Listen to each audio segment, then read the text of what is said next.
Fala pessoal, estamos de volta, dando sequência ao nosso curso de legislação especial criminal. E se você chegou até aqui, é porque você já superou o nosso primeiro módulo, onde a gente estudou com muita profundidade leis penais extremamente relevantes, como a lei de interceptação telefônica, a lei de crimes hediondos. A lei de crimes hediondos, uma das leis mais cobradas em concurso.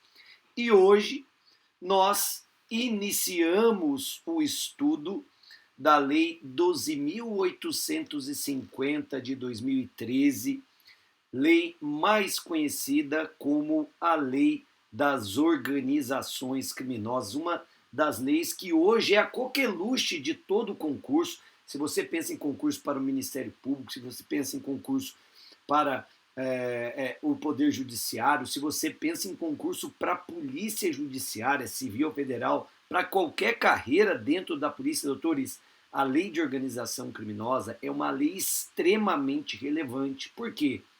Porque, como veremos, ela é uma lei que traz mecanismos de enfrentamento ao crime organizado, sendo certo que os principais mecanismos de enfrentamento a esta criminalidade mais organizada são os chamados meios de obtenção de prova, ou como eu prefiro, as técnicas especiais de investigação, que são metodologias, métodos investigativos mais invasivos, tal qual a interceptação telefônica, que a gente já estudou aqui no nosso curso.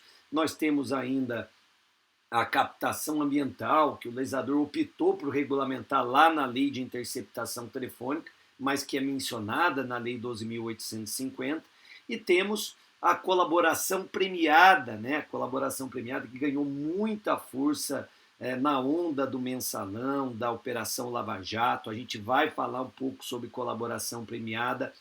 Temos ainda a infiltração de agentes e a ação controlada como técnicas especiais de investigação, tá? Então, por isso que esta lei ela é muito importante, notadamente para os concursos policiais e para o concurso do MP. E para você que é um operador do direito, que está querendo apenas se qualificar, evidentemente que essa lei, até por ser uma lei muito utilizada hoje em dia, né, a gente vem acompanhando aí a criminalidade cada vez mais organizada, daí porque a gente precisa estar atualizado no principal diploma normativo que trata, né, de organizações criminosas, né, esse tema que é importante porque cada vez mais o Estado precisa assim se organizar, né? A gente sempre brinca que o crime está cada vez mais organizado e o Estado está cada vez mais desorganizado, o que evidentemente vai de encontro, vai contra as políticas que o Brasil se comprometeu a seguir, inclusive em âmbito internacional, ao aderir, ao assinar tratados e convenções internacionais, onde o Brasil firma o compromisso de criar mecanismos, né, inclusive legais, para a prevenção e o enfrentamento às organizações criminosas, até porque uma das características da organização criminosa é a transnacionalidade. Ela acaba estendendo os seus tentáculos para fora dos territórios nacionais, né, para fora dos países da onde ela nasceu, o que acaba comprometendo os países vizinhos e até países mais distantes. Por isso que é interesse de todo o mundo o combate às organizações criminosas, que podem, inclusive, ter um aspecto terrorista, né? um viés terrorista, e a gente viu isso ali, notadamente no 11 de setembro, nos Estados Unidos. Bom, pessoal, já separando um material para vocês, eu queria iniciar esse nosso estudo, como eu sempre gosto de fazer, trazendo um contexto sobre a lei que a gente vai começar a enfrentar, que a gente vai começar a estudar. E eu inicio o estudo da Lei de Organização Criminosa fazendo uma evolução legislativa no tratamento da matéria. Então, para que possamos compreender o tema, doutores, a gente precisa ir lá atrás, né?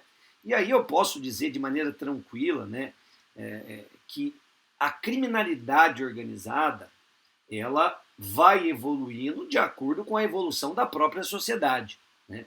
Se a gente pegar a história do nosso país, talvez não seja um exagero dizer que a primeira organização criminosa do Brasil foi a organização criminosa comandada por Lampião. Então vejam que o estudo do tema nos remete à época do cangaço, né? E hoje, inclusive, a gente vem acompanhando as ações de organizações criminosas muito estruturada e que se vale muito de violência, né? Tomando de assalto uma cidade inteira, fazendo refém aí pessoas que acabam sendo escolhidas aleatoriamente e acabam sendo utilizadas como escudo humano. A gente viu não faz muito tempo ações desta forma, as organizações criminosas para praticar assalto a bancos, a caixas eletrônicos, espalhando explosivos por uma cidade, gerando pânico, efetuando disparos para o alto, o que era muito comum na época do cangaço, né? Na quadrilha liderada aí por Lampião. Então a gente já pode, você numa redação, né? Eu sempre procuro desenvolver o nosso estudo aqui pensando que você pode se deparar com o tema numa redação, então é legal você começar fazendo essa menção. E aí, depois deste contexto meio que histórico que a gente pode citar, a gente já avança para a primeira lei, para o primeiro diploma normativo. Então veja aí, dentro dessa evolução legislativa, onde a gente estuda como o tema organização criminosa vem sendo tratado pelo nosso ordenamento jurídico ao longo dos anos, a primeira lei a dispor sobre a organização criminosa foi a Lei 9.034. Lei 9.034 de 95. Foi a primeira lei das organizações criminosas. Doutores, esta lei, ela teve a vantagem de, pela primeira vez, efetivamente trazer instrumentos legais, instrumentos jurídicos de combate, de enfrentamento ao crime organizado. Pela primeira vez surgiram as chamadas técnicas especiais de investigação criminal. Então a Lei 9.084 ela trouxe ali menção, ela fez menção à infiltração de agentes, à ação controlada, enfim. Porém, a Lei 9.034, embora tenha trazido esses mecanismos de combate ao crime organizado, ela não trouxe o regime jurídico desses meios de obtenção de prova, então ela não regulamentou, não trouxe o procedimento, o regramento dessas técnicas de investigação. Então, como eu vou desenvolver uma colaboração, quando cabe a infiltração de agentes, nada foi explicitado na Lei 9.034. Para além disso, ela não trouxe o tipo penal de organização criminosa, ela não criou o crime de organização criminosa, e o que é pior, ela não trouxe o conceito de organização criminosa. O que seria uma organização criminosa?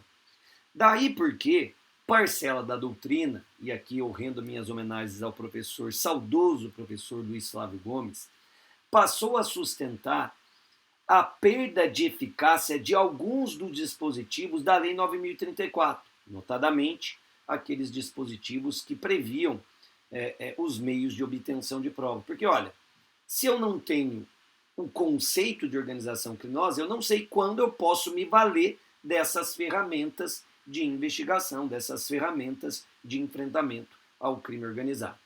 E aí, por outro lado, uma outra parcela da doutrina falou, não é bem assim.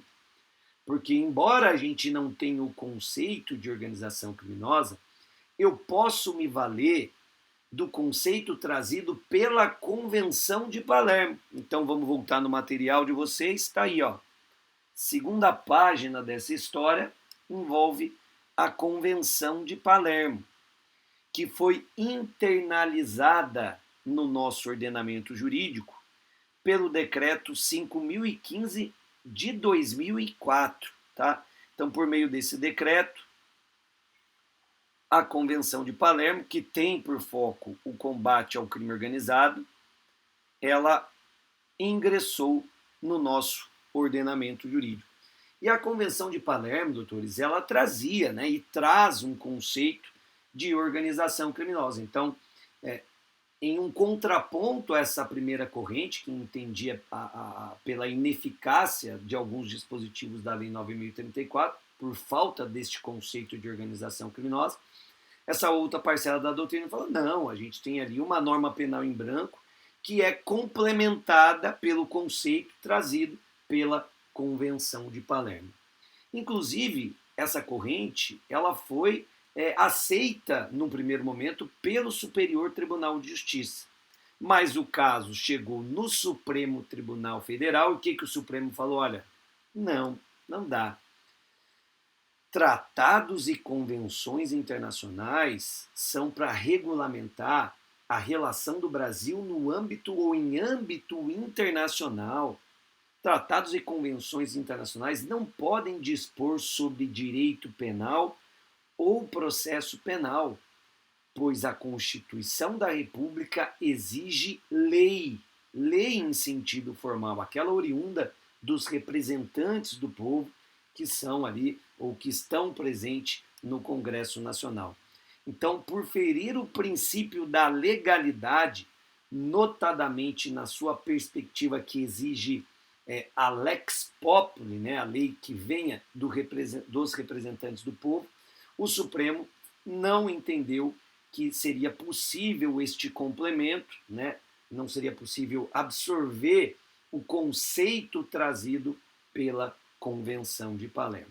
Então, diante deste cenário, a gente continuou com esse vácuo legislativo em torno do conceito de organização criminosa. E foi aí, doutores, que somente em 2012 surge a Lei 12.694. Lei 12.694, mais conhecida como a Lei Patrícia Accioli. Porque essa lei, doutores, ela nasce num contexto bem interessante, em que juízes, promotores foram alvos de atentados praticados, promovidos por organizações criminosas, por milícias, notadamente no Rio de Janeiro, né?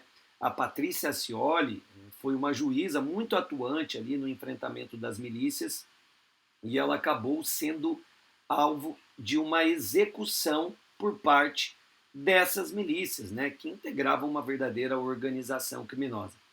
Diante disso, né, com este atentado que repercutiu demais na época, surge a Lei 12.694 e finalmente nos apresenta um conceito de organização criminosa. E a Lei 12.694, ela nada mais fez do que encampar, basicamente, o conceito trazido pela Convenção de Palermo. Tá? Mas, percebam, embora a lei tenha avançado neste ponto, conceituando finalmente o que seria a organização criminosa para os fins penais, como o foco da lei era exatamente blindar os magistrados, o que aconteceu? Ela trouxe o conceito de organização criminosa, mas ela não trouxe o crime de organização criminosa. Então, ela não tipificou a conduta de integrar, de constituir, de promover uma organização criminosa. E o que é pior, ela também não trouxe mecanismos de enfrentamento ao crime organizado. Ela não dispôs sobre as técnicas especiais de investigação. O foco da lei, para além de criar o conceito de organização criminosa, foi a criação dos chamados juizados colegiados em primeira instância. Este foi o foco.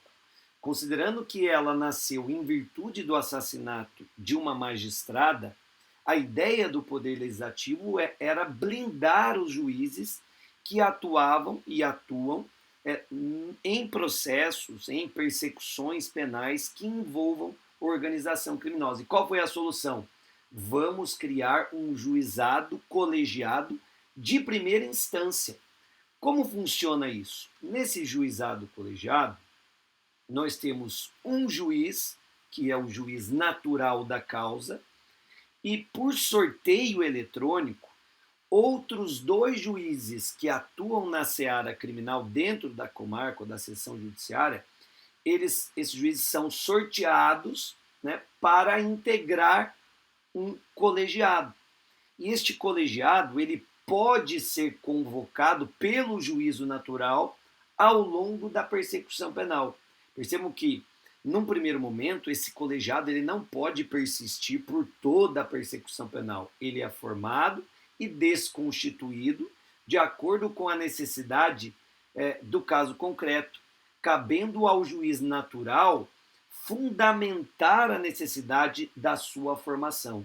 Então, se porventura estamos aí numa investigação de organização criminosa, e aí a polícia representa pela prisão de alguns integrantes da organização, o juízo natural ele pode convocar o conselho, né? Então vai ser suscitada a formação do colegiado, e aí os três juízes vão analisar o cabimento ou não das medidas pleiteadas, das medidas representadas durante a investigação. E dessa forma, a gente acaba, de algum modo, blindando o juízo natural, porque ele divide, você consegue, por meio desse colegiado, dividir a responsabilidade entre os magistrados. E é interessante porque a lei em questão, a Lei Patrícia Scioli, ela tem uma previsão específica no sentido de que, quando o colegiado se manifesta, né, colegiado de primeira instância se manifesta, se porventura houver uma divergência entre os juízes, esta divergência, é óbvio que vai prevalecer a maioria, então somos três, então dois votam pela prisão e um contra.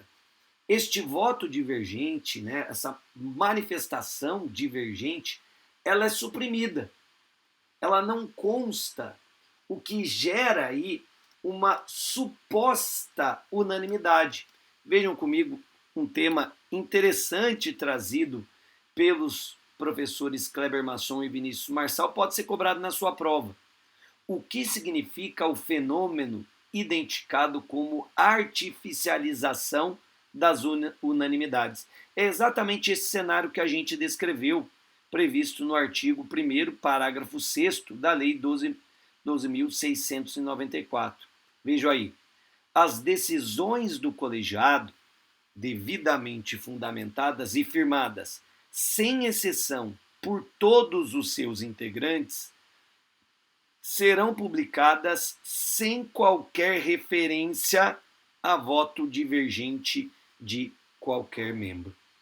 Percebam que o que acontece na prática com essa previsão é uma artificialização da unanimidade, porque aos olhos dos jurisdicionados fica a impressão de que aquela decisão foi unânime, porque a lei determina a supressão de eventual voto divergente.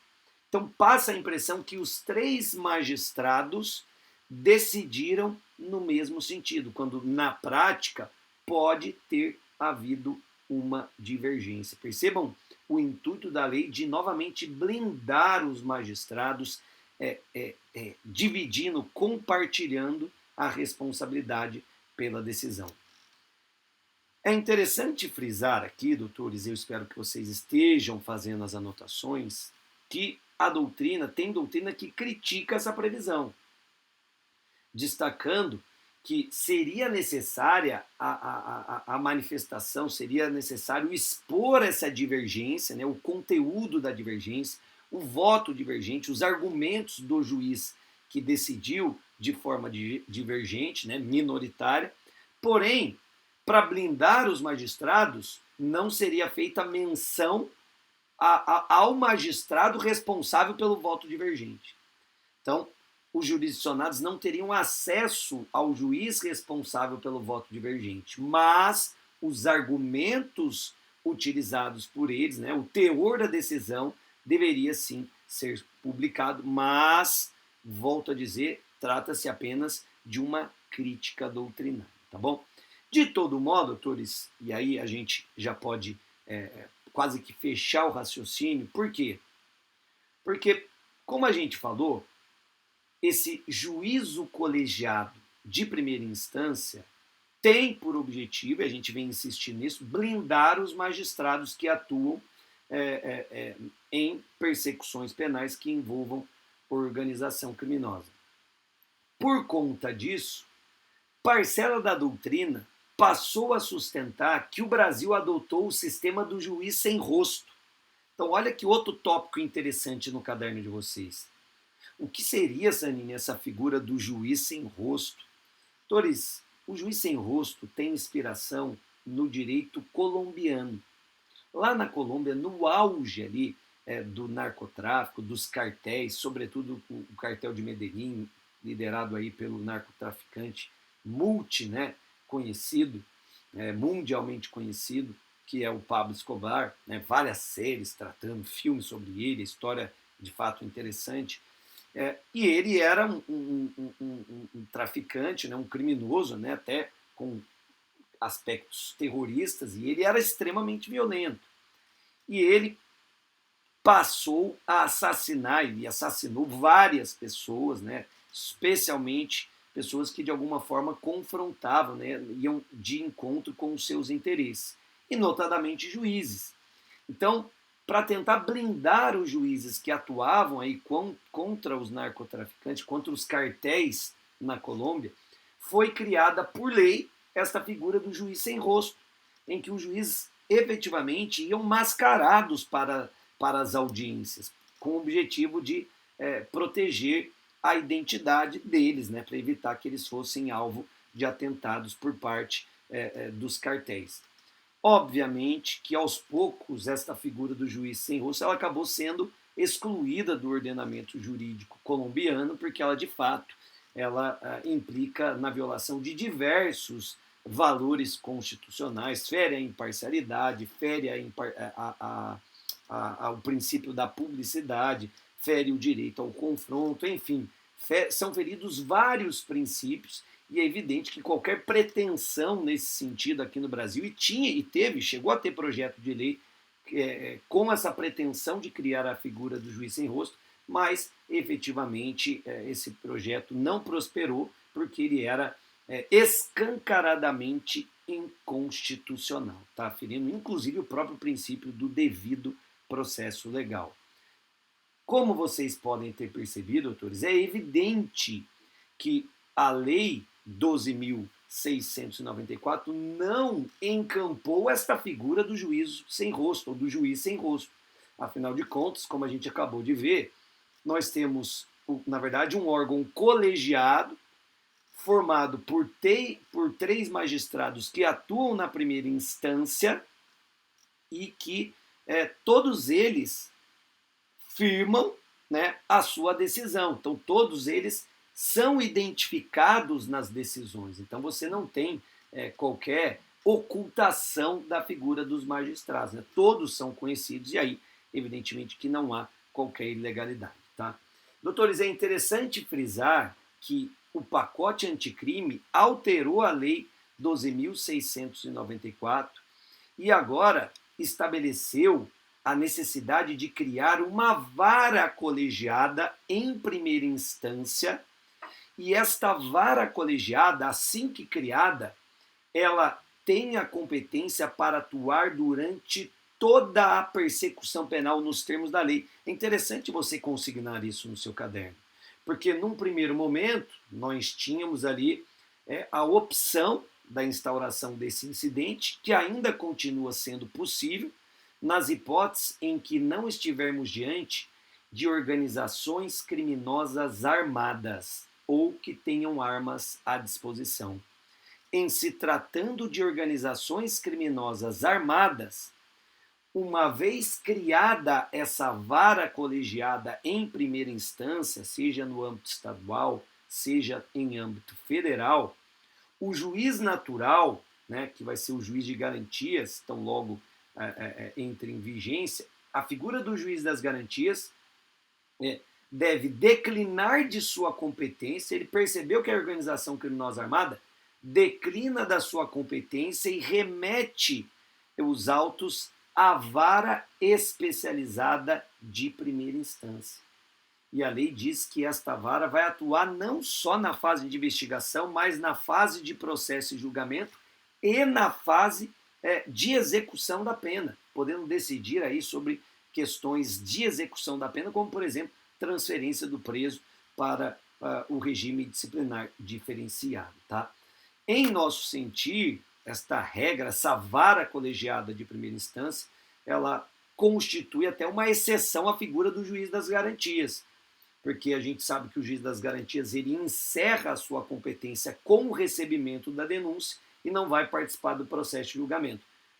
Nos termos da lei, a vara colegiada com especializada no enfrentamento do crime organizado, ela vai ter que atuar durante toda a persecução penal, não exaurindo a sua competência na fase de investigação, tá bom? Então, doutores, com essas considerações, a gente já conseguiu avançar bastante no estudo da matéria.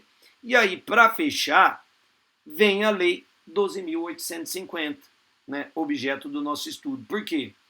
Porque, muito embora a Lei 12.694 tenha trazido o conceito de organização criminosa, como a gente falou, considerando que o foco da lei era o juizado colegiado, era a blindagem dos magistrados, a lei só trouxe o conceito, não tipificou o crime de organização criminosa, não trouxe mecanismos de enfrentamento, e aí, finalmente, uma lei completa no ano subsequente, a lei que eu costumo dizer que mudou a história do país, uma vez que ela foi a base para a Lava Jato e para o Mensalão, surge a Lei 12.850 de 2013. E aí ela é uma lei muito completa e que foi até qualificada recentemente pelo pacote anticrime. Por quê? Primeiro, ela traz um novo conceito de organização criminosa, revogando parcialmente a lei 12.694, tá? Cuidado que a 12.694 continua em vigor, inclusive tratando dos juizados colegiados, inclusive foi objeto de alteração pelo pacote anticrime recentemente, mas no ponto em que a 12.694 trazia o conceito de organização criminosa, ela foi revogada porque veio uma lei posterior que tratou por completo deste assunto. Então, hoje, o conceito de organização criminosa a gente identifica na Lei 12.850, que, para além disso, trouxe finalmente os mecanismos de enfrentamento ao crime organizado, trouxe os meios de obtenção de prova, as técnicas especiais de investigação, trazendo ainda o regime jurídico dessas técnicas. Então ela regulamentou colaboração premiada, infiltração de agentes, ação controlada e por aí vai. E ela também, pela primeira vez, cria o crime de organização criminosa, que, portanto, só passa a existir a partir da vigência da Lei 12.850. E, por fim, ela revoga expressamente a Lei 9.034. Tá? Então, doutores, com isso, a gente fecha esse bloco introdutório, matamos ali o conceito, melhor, matamos ali essa introdução, né, essa evolução no tratamento da matéria, vimos bastante coisa. Eu fecho esse bloco e volto na sequência para que aí sim a gente estude o conceito de organização criminosa.